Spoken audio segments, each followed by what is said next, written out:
ከስናና ወረዳ አልፎ ከዳሰራ ቅዱስ ሚካኤል አጋርፋ አቡነ ገብረ መንፈስ ቅዱስ የሱ ተክለ ሃይማኖትና ቀደም ብለው በጎጣ ወረዳ ተመስርተው ከነበሩ አብያተ ክርስቲያናት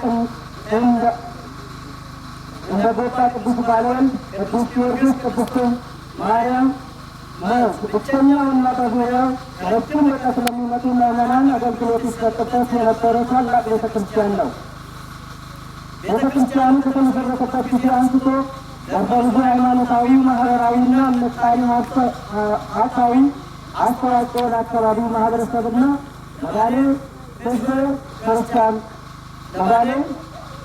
ሲያበረክት ቆይቷል። ይሁንና በጊዜ ሂደት አብያተ ክርስቲያናት መበራከት እና የአካባቢው ማህበረሰብ ፍልሰት ጋር ተያይዞ ከጊዜ ወደ ጊዜ በቦታው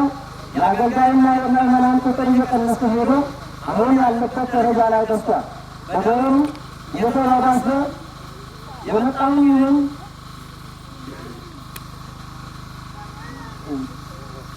አገልጋይና የምዕመናን ቁጥር መምህራንን እንዲሁም በጉላ መድኃኔዓለም በጉላ ደብረ መድኃኒት መድኃኔዓለም በቅርቡ ርቀት በአማካኝ በ10 ኪሎ ሜትር የተተከሉ የገጠር አድባራትን የአስተማማኝ መንፈሳዊና የስብከተ ወንጌል አገልግሎት አለመሟላት ችግሮችን ከግንዛቤ ውስጥ በማስገባት የቤተ ክርስቲያን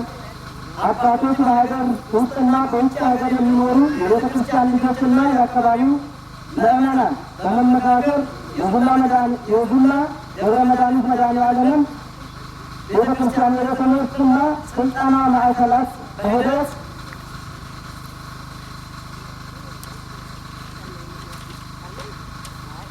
ደግሞ ወደ ገዳምነት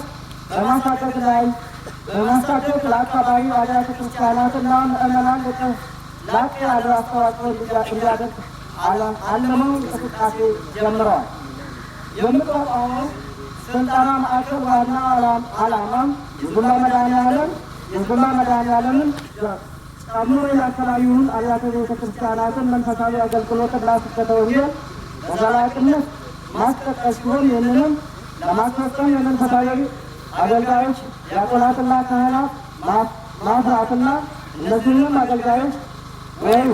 እንደ አስፈላጊነቱ ሌሎችም ለስብከተ ወንጌል አገልግሎት ማብቃት ይሆናል። በሂደት የሚመሰረተው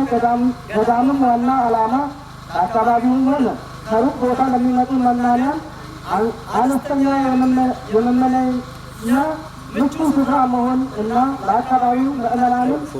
ሆነ ከሩቅ ቦታ መጥተው አርምሞ ለሚያደርጉ ክርስቲያኖች